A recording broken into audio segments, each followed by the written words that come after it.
are Pro Cannabis Media.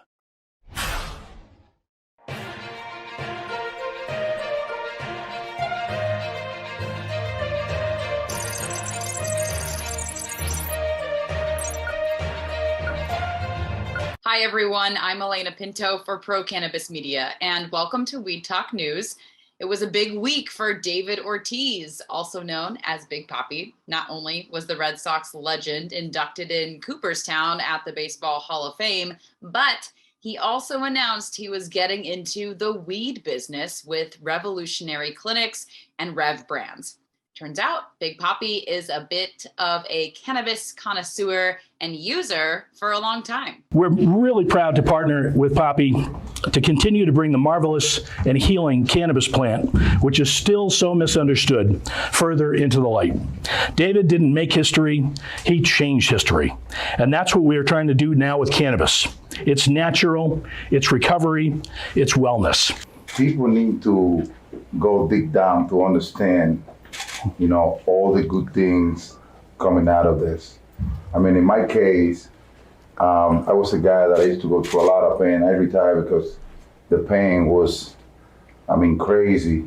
And the combination of pain and stress is something that is out of control. You don't know how far that can go. In my case, a friend of mine came to me a long time ago and was like, you need to try cannabis because it's your body who needs it. Your body is talking to your body. And I was introduced into it, and it's been magical. Been magical, to be honest with you. People will want to know what to buy. What do you recommend?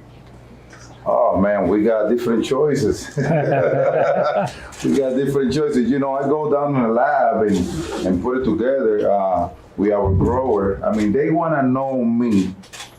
Before we even start growing, they want to know what my feelings are, what I'm looking for, you know, and all those kind of stuff, you know what I'm saying? So I was able to, you know, exchange mindset with them, and I hope everybody enjoy it. Are you high right now? Do you wake and bake? What's your, how do you get high? What do you like?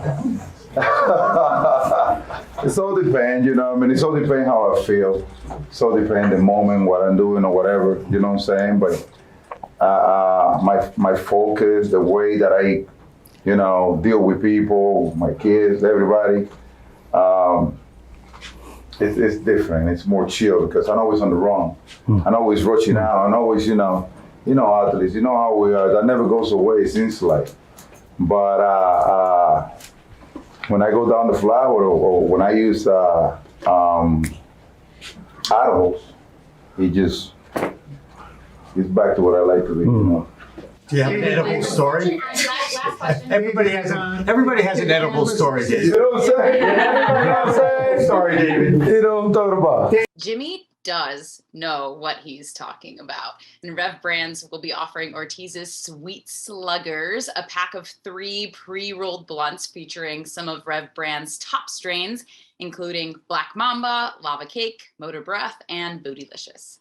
These will be available at Revolutionary Clinics, 3 medical dispensaries, and at leading dispensaries in the Bay State.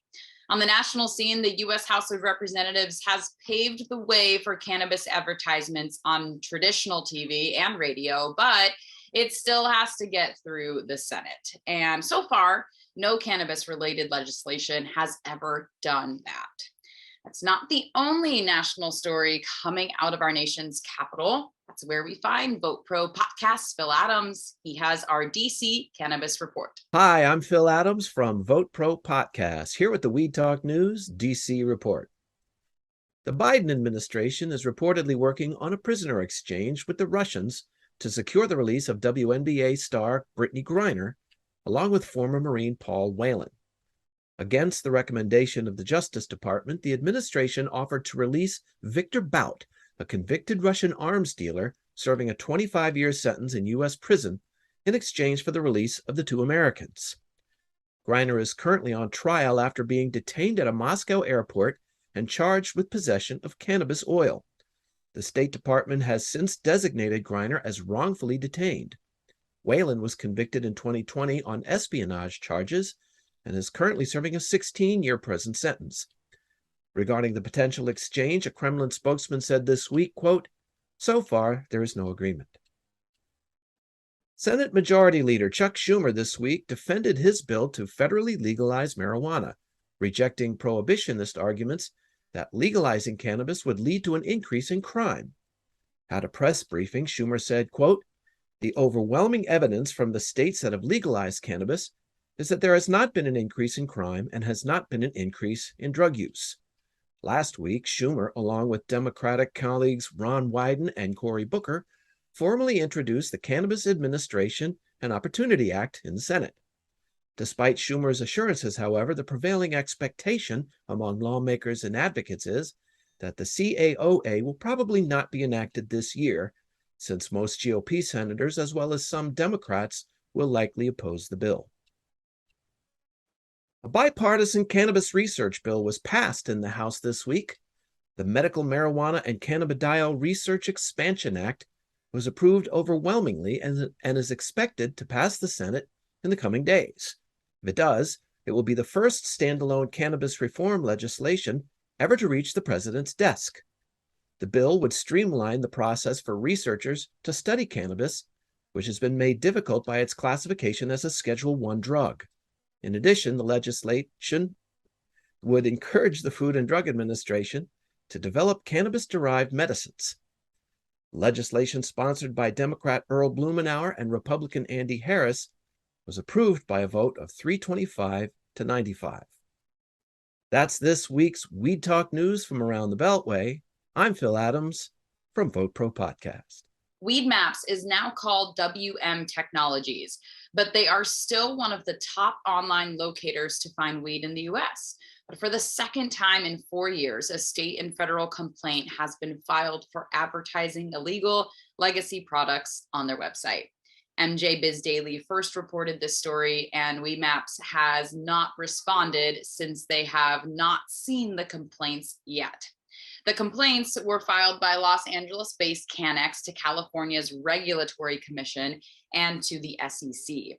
4 years ago, a similar complaint was filed against Weed Maps, and there was never a fine or any other punishments to the publicly traded company once the site deleted those ads.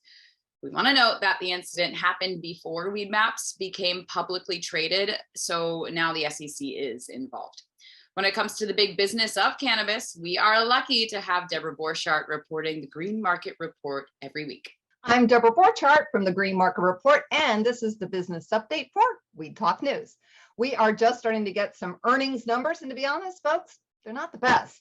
First up, Tilray. While the big Canadian company reported $153 million in sales for the fourth quarter, that was only a little better than the third quarter sales of $152 million. So not much growth happening there. And then the company also handed in a whopping net loss of $457 million. Now, the owner of Zigzag Papers also reported their earnings this week, Turning Point Brands. They said that their sales dropped 16% in its second quarter to $102 million. The company said it's really struggling with its vape category. And then finally, former Cresco Labs co-founder Joseph Caltabiano decided to close his SPAC, which is a special purpose acquisition corp, Choice Consolidation, and return the investors' money. It had raised $172.5 million, but they couldn't find a good target for the money.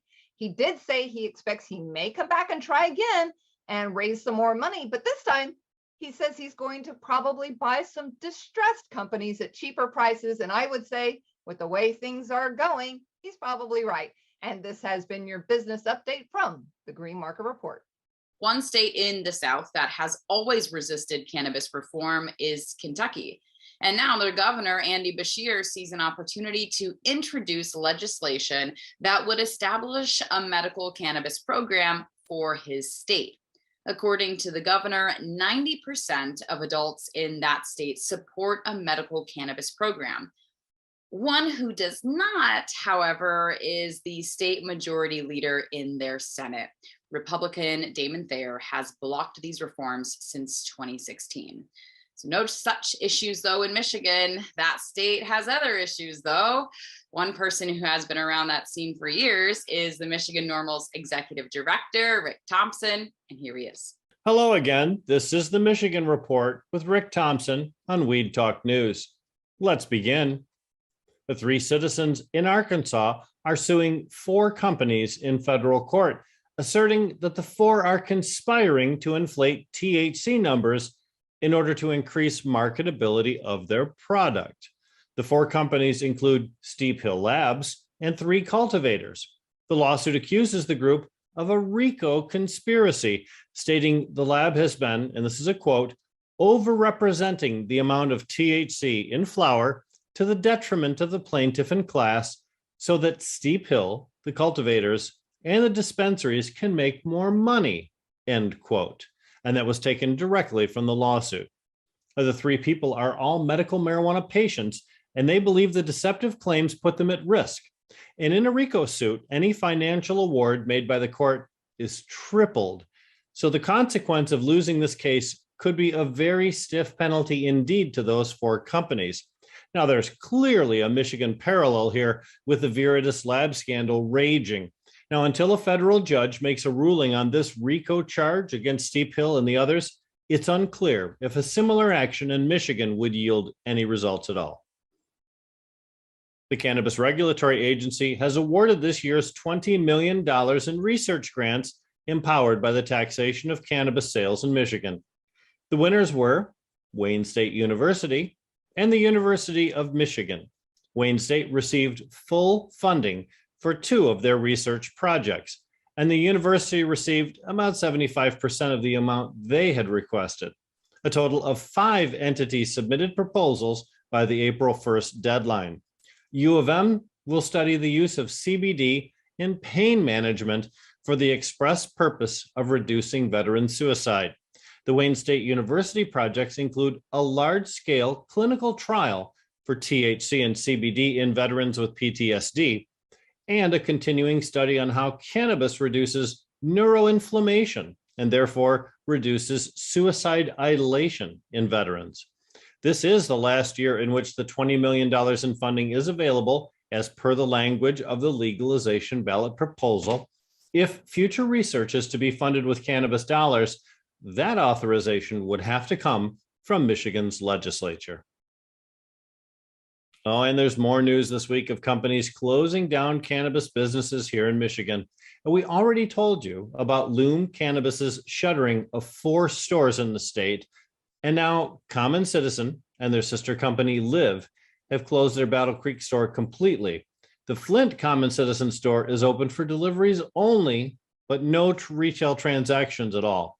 Common Citizen laid off almost 100 people at their Marshall cultivation facility. In a statement, Common Citizen identified these stores as underperforming and promised to finish with opening 2 new stores, which had already been in the works. This comes at a time when cannabis retail pricing is at a historic low point, and new cannabis-friendly cities are becoming hard to find. And that's it for the Michigan Report with Rick Thompson on Weed Talk News. It's taken a while, but this past week, South Dakota finally opened its first medical cannabis dispensary. It's called Unity Road, and they are only selling pre-rolls and a limited flower because of the lack of product in a state that just started growing. You might remember that voters in that state made some history when they voted for both a medical and an adult use program. The Republican governor there, Kristi Noem, challenged the adult use part of the ballot question and stopped it. Now the people will be able to get their medicinal cannabis until they run out of their supply. Well, there's no such problem in another medical-only state, Pennsylvania. Here's the Keystone State Report with Claudia Post. I'm Claudia Post from Scarlet Express, and I'm here in the Keystone State, Pennsylvania, reporting for Weed Talk News. First up, price gouging by medical cannabis providers was called out by the Cannabis Business Times after it was shown that providers were not passing wholesale savings down to patients, as the wholesale price for dry flower fell by 37.6% retail prices only fell by 10%. Aha, who'd have thunk it?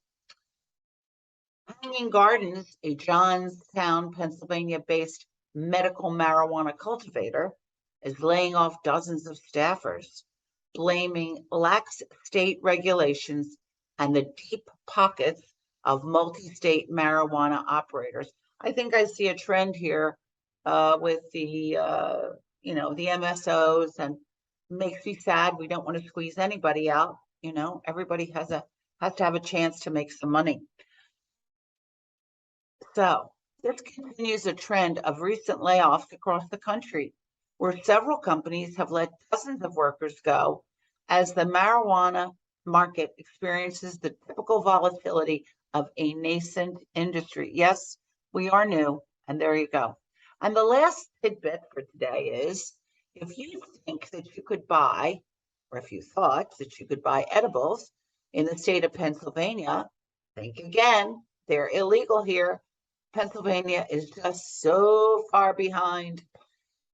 So that's a wrap from Pennsylvania. I'm Claudia Post from Scarlet Express, and I'll be back next week to talk about what's hot and what's not in Pennsylvania. From Weed Talk News, have a fabulous week. The Show Me State of Missouri has a vibrant medical program, but a group called Legal Missouri 2022 has been actively trying and campaigning to get enough signatures on November's ballot for adult use. They are just short. Brandon Jones has the details on what has so far been the challenge for reform in that state. Hey everybody, Brandon Jones again from Distribution Maven with Missouri Cannabis Report for Weed Talk News. And yeah, Legal Mo 22 has been working diligently to try to get everything passed. They've actually got over 400,000 signatures, but the way it breaks down, it's actually done by district. So we have 2 districts that are actually lacking the signatures necessary. So there's 1,131 signatures short in the 6th district, the 6th congregational district, which is right between Kansas City and the Iowa border. And then another 1,144 in the 7th congregational district, which is between Missouri and Springfield and Joplin. So if you're in those areas, please get out, get your vote, get your signatures in. Like I said, it's crazy. We have over 400,000 signatures for the actual initiative to get it put on the ballot. But because we're short in 2 significant districts, they're not going to put it on. So we need to find a way to get out there, get your signatures in. Obviously, Legal Mode 2022 is putting out a lot of people in those areas to try to see if we can get some more signatures. But yeah, it's kind of crazy that it's done per actual district, not for the state. So we're really hard working here to try to get the signatures because we definitely want recreational passed. But as you can tell, like they said, the booming market is here for medicinal. More and more multiple state operators are coming in. As we've seen, the Cookies location is just opening here in St. Louis. And Berner is actually going to be coming out and giving a giveaway to the first 3 people in line to have like a fun giveaway hangout with him. He's bringing the tour bus to St. Louis, and he's going to be there on August 6th. So that's a crazy thing happening out here in St. Louis with Cookies. And then Rove, another huge MSO out of California, has been here for about 2 or 3 months now as well. So even though recreational isn't here yet, we're still seeing more and more multi-state operators coming to Missouri just because of the just booming market here for medicinal. So we're really hopeful that we can get the signature so that we need necessary for it to be put on the ballot here in November. So if you're in those areas, please reach out. If you're in neighboring areas, get out there, help support. Let's just try to find a way to get this on the ballot. So again, I'm Brandon Jones from Distribution Maven with the Missouri Cannabis Report for Weed Talk News. Here in the Bay State of Massachusetts, the big story in cannabis is all about Big Poppy. We already told you the story about David Ortiz's deal with Rev Brands to distribute his Sweet Sluggers pre-rolls. And with more from the Bay State, here's PCM founder Jimmy Young filling in for our regular Massachusetts correspondent, Tori Chamberlain, who is on assignment. I'm Jimmy Young, founder of Pro Cannabis Media, and this is the Massachusetts Cannabis Report, sponsored by Holyoke Cannabis. Now, as we told you at the top of this program, Big Poppy, David Ortiz, had a really big week. He gets inducted into the Baseball Hall of Fame, throws out the first pitch for his old Red Sox team, and the next day announces he's getting into the cannabis business. The deal David signed is with Revolutionary Clinics, a medical dispensary with 3 locations around Boston. and also with Rev Brands Wholesale. That division sells products into the over 230 adult use stores around the state. Now, you can find some of Rev's best flower in Ortiz's 3-pack of pre-roll blunts that he calls Sweet Sluggers. Everyone who has gone through the rigorous process of applying for an adult use retail license in this state knows obtaining the host community agreement is the first big step in gaining licensure.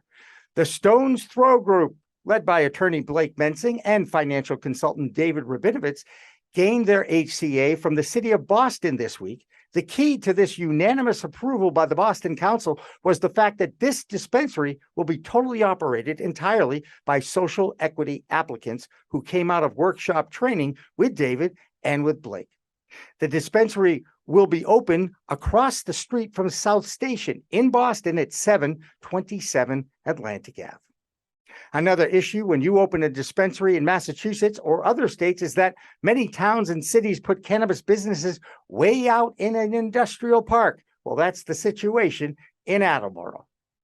It's a battle of two dispensaries in Attleboro, as Zahara opened right down the street from Nova Farms. And sure enough, they put you across the street from another dispensary.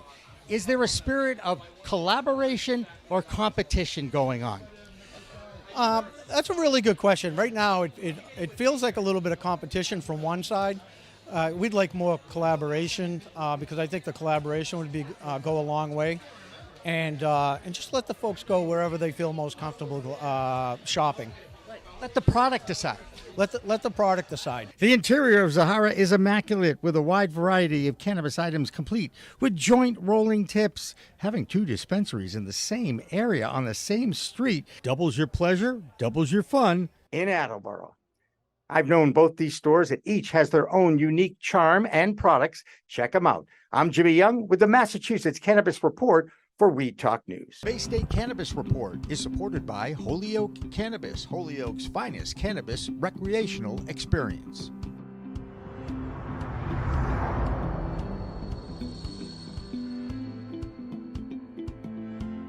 We have two new members to the Weed Talk News team, both with international roots. Danny Oberman is from Israel, and that country has always been on the forefront for research and development. And now they are entering the export market as Europe continues to accept the plant medicine. So here is Danny Oberman's first report from the Golan Heights in Israel. Hi, this is Danny Oberman from B2B Khan, reporting to you for Weed Talk News. We're here in Israel, overlooking the Sea of Galilee in the Golan Heights, and I'm here with a family doing some glamping. Last week, the Israeli Ministry of Health reported on the amount of cannabis being imported to Israel. And Israel has about 115,000 licensed cannabis users. We only have medicinal cannabis here. And over 17 tons of cannabis were imported primarily from Canada into Israel in the first 6 months of 2022. The second largest company supplying Israel is Portugal. The Israeli cannabis growers, and there are about 50 of them, licensed growers, are in a total panic because the product coming in is of excellent quality and very competitive with pricing. Why is this important for the American cannabis producer to know? This is what could be a similar scenario to what happens when cannabis is federally legalized in the United States. I'm getting calls from growers around the world asking if they can ship their product to Israel. So we'll see how this unfolds. I'll continue updating you. This is Danny Oberman, B2B Khan, Weed Talk News. Have a great weekend. The other new member to the Weed Talk News reporting staff is Debbie Facey, a freelance writer for highcanada.com, one of the most established pro-cannabis publications in the legal country. So here's Debbie's first report. Hi there, this is Debbie Facey from High Canada Magazine, and I am your new Canadian correspondent for Weed Talk News Report. This week in Canada, we had a great rise compared to last month in numbers when it came to our retail cannabis sales. We also have an amazing exhibit which is going on in commemoration of Bob Marley, which is not only representing his wise words, his music, but as well as the culture that he has not only instilled, but is still instilling with us today. And on top of that, we have a fourth farm gate that is coming to the market, or I should say coming to Ontario in late September 22. And it's going to be part of the successful pilot project that started in 2019 that was supposed to mimic the concept of the farm to table that is used in restaurants. But in cannabis, it is harvest to customer, I should say. Once again, this is Debbie Facey from High Canada Magazine with your Canadian news report for Weed Talk News. Finally tonight, the challenges of Delta 8 continue. When the Farm Bill passed in December of 2018, many farmers turned their attention toward growing hemp. It had less than 0.3% of THC, and many shrewd growers and entrepreneurs jumped on the various CBD compounds that can be sold across state lines and just about everywhere. Well, there have been a few issues with this because some states have legalized it and some states have banned it. So yes, it gets you high and the FDA has not approved it. So if you have to take a drug test, you don't want to have Delta 8 THC in your system. So now, thanks to the new findings presented at the annual Scientific and Clinical Lab Expo, there is a drug test that can differentiate between the two cannabinoids. Well, now what? So with the US Senate considering cannabis reform at the federal level, the issue of Delta 8 is still on the agenda at the FDA. Hopefully, our elected officials will be able to figure out a way to safely infuse these products for the public. But many in the industry are not holding their breath, unless they just took a bong hit. That's Weed Talk News this week. I'm Elena Pinto for Pro Cannabis Media. And remember, it's a whole new world of weed out there. Get educated about responsible use, be safe, have fun. We'll see you next time.